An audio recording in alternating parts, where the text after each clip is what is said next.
While America was bolting bigger V8s into everything with wheels, Japan took a different approach.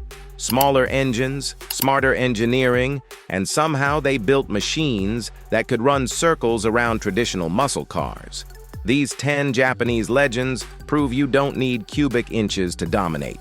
You just need precision. And some of these are so rare, you've probably never even heard of them. Number 10, 1972, Mazda Savannah RX-3 Coupe.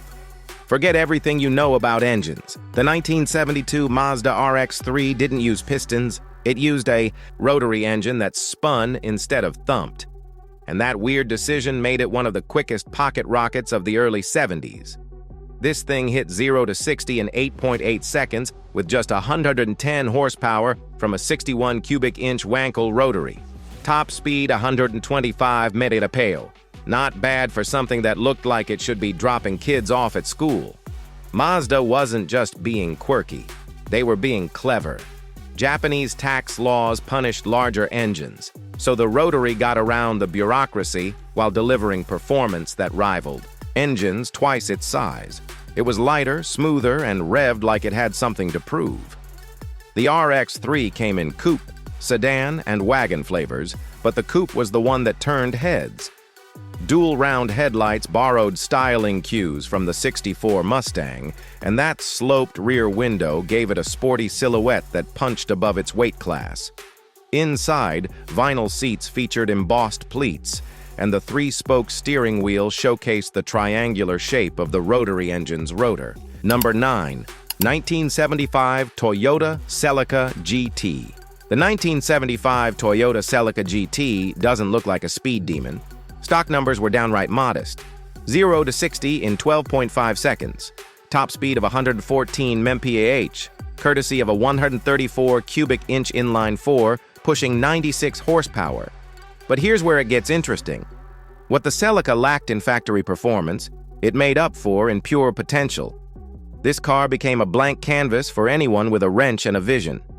When Kong View and his cousins found a neglected Celica GT 13 years ago, they didn't see a slow classic. They saw possibilities. The transformation took patience, complete teardown. Fresh gunmetal paint borrowed from a 2006 Corvette. Taillights from a '71 model for that nostalgic touch. Retro-styled SSR Longchamp wheels that tied it back to its roots. Then came the real magic. A fourth-generation Toyota 3S GTE engine swap, Turbonetics T3, T4 turbocharger, custom exhaust and intake manifolds, Infiniti Q45 throttle body, HKS FCON V engine management. Number 8, 1971 Mitsubishi Galant GTO. When Mitsubishi looked at the Ford Mustang and Pontiac Firebird, they didn't just admire them, they borrowed the playbook. The 1971 Galant GTO was Japan's answer to American muscle. Long hood, sharp ducktail rear, rounded quad headlights, pillarless design with frameless windows. This was a Japanese coupe wearing Detroit's finest inspiration on its sleeve. Performance backed up the looks. The GTO could hit 0 to 60 in 9 seconds with a top speed of 120 mph. Impressive numbers for the early 70s, and it did it while returning 30 mpg, proving efficiency and speed didn't have to be enemies. The car first appeared as the Galant GTX-1 show car at the 1969 Tokyo Motor Show, making quite an impression. By November 1970, it hit the market as the flagship coupe of Mitsubishi's Colt Galant sedan lineup, 5-speed manual. Transmission, rear-wheel drive, an engaging driving experience that delivered exactly what it promised. Mitsubishi had big motorsport plans for this car. They intended to showcase it in Japan's JCCA Grand Prix circuit, letting it prove itself against the country's best. Number 7, 1973 Datsun Bluebird SSS Coupe. The Datsun Bluebird SSS Coupe, known as the 610 in the United States, was the car that proved Japan understood the assignment. This wasn't some stripped-down econobox pretending to be sporty. The SSS came with a proper 1.8L inline-4 engine that delivered genuine performance wrapped in a sleek fastback body. It looked fast, standing still. Datsun designed this car for people who wanted something more than basic transportation, but couldn't justify the price tag of a European sports coupe. The SSS hit that sweet spot. Affordable, reliable, and quick enough to make your daily commute actually enjoyable. The fastback roofline gave it an aggressive profile that set it apart from the sedan version. Inside, it offered surprising comfort for a car positioned as a performance model. Bucket seats up front, a dashboard that put essential gauges within easy reach, and enough rear seat space that you wouldn't feel guilty using it as your only car. Under the hood, that inline-4 was smooth and willing to rev. Paired with a responsive manual transmission. Number 6. 1990 Nissan 300ZX. The 1990 Nissan 300ZX was Japan's declaration that the sports car wars were over and they'd won. This wasn't an incremental update. Nissan completely reimagined what a Z car could be, wrapping a twin-turbocharged 3.0 LV6 in bodywork that looked like it was designed in a wind tunnel and styled by someone who actually understood curves. The numbers told the story. 300 horsepower, 283 lb-ft of torque, 0 to 60 in 5.6 seconds, top speed of 155 mph. Those weren't just good numbers for a Japanese car. Those were supercar numbers that embarrassed Corvettes and made Porsche owners nervous. But the 300ZX wasn't just about straight-line speed.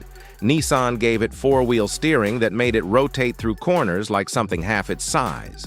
The independent multi-link rear suspension kept the power planted while maintaining a ride quality that didn't punish you on regular roads.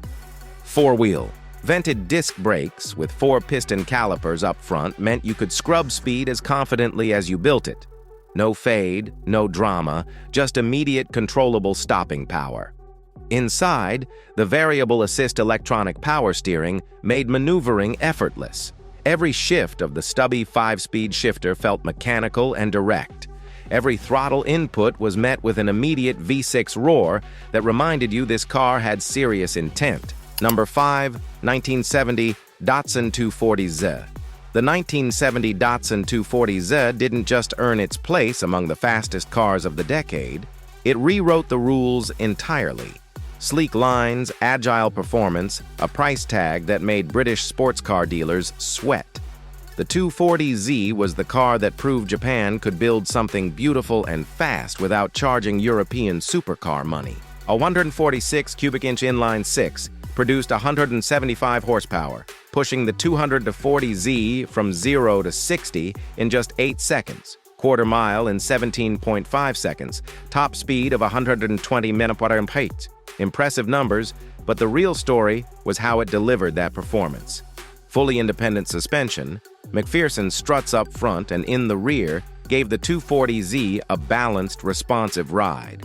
It was smooth on the road, communicative through corners, and actually enjoyable to drive hard. This wasn't a muscle car. That only knew how to go straight. This was a proper sports machine. On the test track, it had quirks. The car handled corners beautifully turning left, but would understeer slightly going right, likely traced to a spring issue. The throttle system, designed to meet emission standards, could make smooth shifting and low-speed response a bit tricky. Number 4, 1994 Toyota Celica ST205. The Toyota Celica ST205 wasn't pretending to be a race car for the road. It was a race car that happened to have license plates. Under the hood sat a turbocharged 146 cubic inch inline-4, cranking out 254 horsepower, all-wheel drive, 5-speed gearbox. The ST205 hit 0 to 60 in 5.9 seconds and topped out at 153 mph. This wasn't subtle. This wasn't refined. This was Toyota building a rally weapon you could legally drive to work.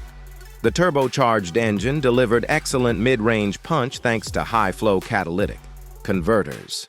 The turbo spooled up quickly, unleashing a deep, satisfying growl that let everyone know you weren't messing around. The all-wheel drive system kept all that power glued to the pavement, no matter how much throttle you gave it.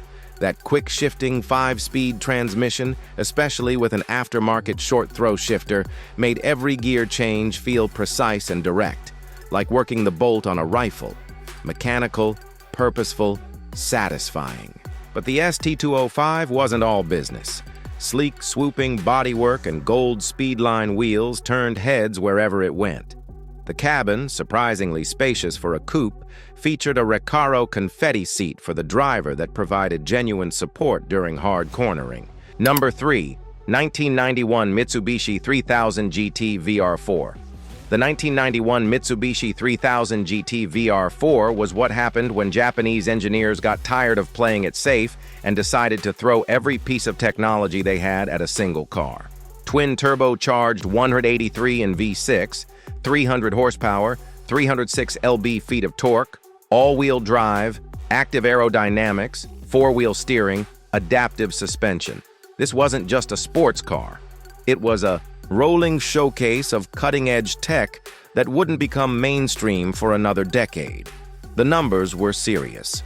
0 to 60 in 4.8 seconds, putting it right alongside the Chevrolet Corvette. 1.4 mile in 13.6 seconds at 100 mph. This was a car built to perform, and it backed up every bold claim Mitsubishi made. But the VR4 wasn't just about raw speed. Mitsubishi designed it as a grand touring car. Fast enough to thrill, comfortable enough to cover serious distance without beating you up. Plush leather seats, advanced climate control, a level of luxury that separated it from stripped-down track specials.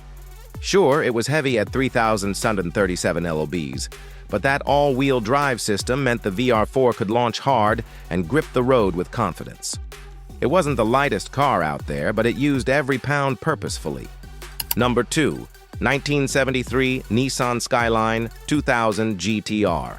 The 1973 Nissan Skyline 2000 GTR is often called the granddaddy of all Skyline GTRs, and for good reason. Nissan only built 197 of them. Let that sink in. 197 units before strict emission controls killed production after just 4 months. This wasn't a limited edition. This was a car that got strangled in its crib by regulations. Skyline fans call it the Phantom for a reason. If you ever see one in person, take a picture. It might be your only chance. Under the hood sat a 146 cubic inch inline 6, producing 160 horsepower. Not massive by today's standards, but enough to push the car from 0 to 60 in 8.4 seconds with a top speed of 124 mph.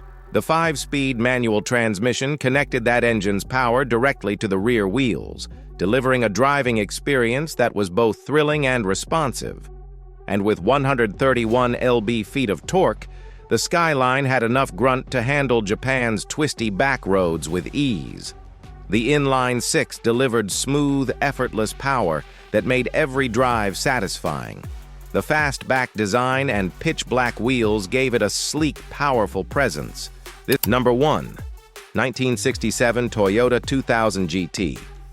Before the Supra, before the GTR, before Japan was even taken seriously in the sports car world, there was the 2000 GT.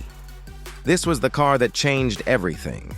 When the Toyota 2000 GT debuted at the 1965 Tokyo Motor Show, the automotive world didn't know what to make of it. Toyota built trucks and economy cars. They didn't build sleek, gorgeous sports cars that looked like they belonged in a European showroom. But there it was, designed in collaboration with Yamaha, penned with Italian influence, and engineered to prove Japan could compete with anyone. The 2000 GT featured a 146 cubic inch inline 6, producing 150 horsepower. It hit 0 to 60 in around 8 seconds with a top speed of 135 mph. Respectable numbers, but the real story wasn't just the performance, it was the entire package. Double wishbone suspension components borrowed from race cars, disc brakes on all 4 magnesium wheels, a body crafted using Yamaha's advanced molding technology. This car was engineered with precision that rivaled and in some cases exceeded what Europe was offering. In 1966, the 2000 GT set 3 world records and 13 international records for speed and endurance, proving its performance and reliability weren't just marketing talk. Then came the ultimate flex, a starring role in the 1967 James Bond film, You Only Live Twice. Bond behind the wheel of a Japanese sports car. That wasn't just product placement. That was a statement. Only 337 units were ever built between 1967 and 1970, making the 2000 GT incredibly rare. Today, pristine examples sell at auction for over $1 million.